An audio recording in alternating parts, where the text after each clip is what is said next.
নমস্কার, আমি সুজাতা।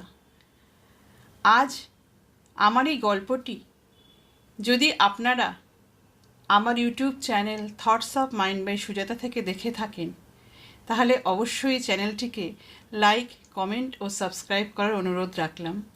আর যদি আমার পেজ গানে গল্পে সুজাতা থেকে দেখে থাকেন, তাহলে অবশ্যই পেজটিকে দয়া করে ফলো করবেন।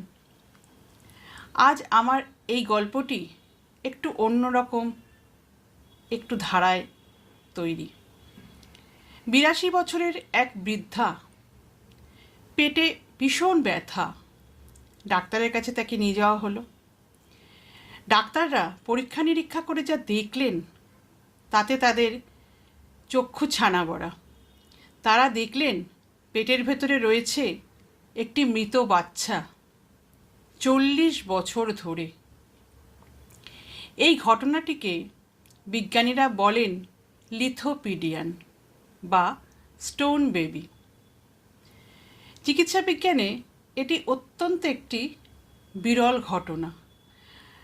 ১৫৮২ সাল থেকে আজ পর্যন্ত সারা পৃথিবীতে ৩০০টির মতো এই রকম ঘটনা ঘটেছে।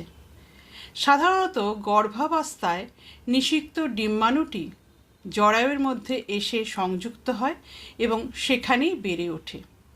কিন্তু কখনো কখনো নারীর ফ্যালোপিয়ান টিউব যদি ব্লক থাকে, তাহলে কিন্তু নিষিক্ত ডিম্বাণুটি জরায়ুতে পৌঁছাতে পারে না।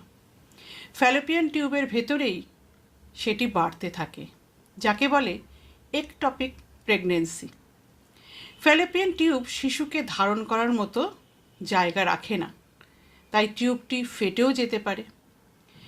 এসব ক্ষেত্রে কখনো কখনো ভ্রূণটি ফ্যালোপিয়ান টিউব থেকে পিছলে অ্যাবডোমেন বা পেটের ভেতরে এসে বসবাস করতে থাকে। কিছুদিন হয়তো সেটা বাড়ে, কিন্তু তারপরেই পুষ্টির অভাবে সে মারা যায়। এই ভ্রূণটি যখন মারা যায়, নারীর শরীর সেটিকে একটি মৃত টিস্যু হিসেবেই শনাক্ত করে এবং সংক্রমণ প্রতিরোধ করার জন্য তার বাইরে ক্যালসিয়ামের আস্তরণ তৈরি করতে শুরু করে দেয়। জীবাণুটি বা পচনটি যেন তাকে ধরতে না পারে। এসব ক্ষেত্রে কোনো সময় যদি পচন ধরে যায়, তাহলে কিন্তু নারীর অবধারিতভাবে মৃত্যু মুখে পতিত হবে। ধীরে ধীরে সেই মৃত ভ্রূণটি পাথরের মতো রূপ নিয়ে নেয়। এই প্রক্রিয়া এত ধীরে হয়, অনেক সময় মহিলারা বুঝতেই পারেন না যে তাদের শরীরের মধ্যে কী চলছে। হয়তো সামান্য পেটে ব্যথা বা সামান্য ফোলা বা হালকা অস্বস্তি, এইটুকুনি চলে। এই সমস্ত জিনিসকে বেশিরভাগ মহিলারাই অগ্রাহ্য করেন। শারীরিক অসুস্থতা ভেবে সেটাকে ডাক্তারের কাছে যাওয়ার প্রয়োজন বোধ করেন না। যেমন এই ৮২ বছরের বৃদ্ধা, তিনি তো জানতেনই না যে তার শরীরের ভেতরে এমন একটি বাচ্চা, যে বাচ্চা হয়তো তার জীবনের সব থেকে বড় আনন্দ হতে পারত, কিন্তু আজ সে পাথরের রূপ নিয়ে ৪০ বছর ধরে তার শরীরেই রয়ে গেছে। চিকিৎসা বিজ্ঞানে সত্যি এটি একটি বিস্ময়কর জিনিস।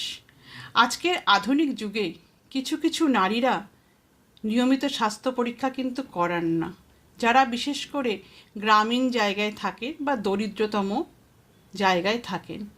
তারা ছোটোখাটো অসুস্থতার জন্য ডাক্তারের কাছে কিন্তু যান না। সেসব জায়গাতেই কিন্তু এইসব জিনিস ঘটার প্রবণতা বেশি থাকে। একটা প্রাথমিক পর্যায়ে যদি একটপিক প্রেগনেন্সিটা ধরা পড়ে, তাহলে সেটিকে অস্ত্রোপচার করে সহজেই ঠিক করে নেওয়া যায়।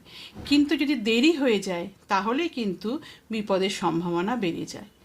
চিকিৎসা যতই উন্নত হোক, একটি ঘটনা আমাদের মনে করিয়ে দেয় যে একটা নির্দিষ্ট সময়ের পরে চিকিৎসা বিজ্ঞানেরও কিন্তু আর কিছু করার থাকে না। কাজেই শারীরিক কোনো অসুস্থতাকে কখনোই ফেলে রাখা ঠিক নয়। কে জানে কখন কী রোগ আমাদের শরীরের মধ্যে বাসা বাঁধে। আজ আমার এই গল্পটি আপনাদের কেমন লাগলো জানাবেন। খুব শিগগির আবার আসবো নতুন কোনো গল্প নিয়ে বা নতুন কোনো অজানা অচেনা ঘটনা নিয়ে। আজ তবে আসি,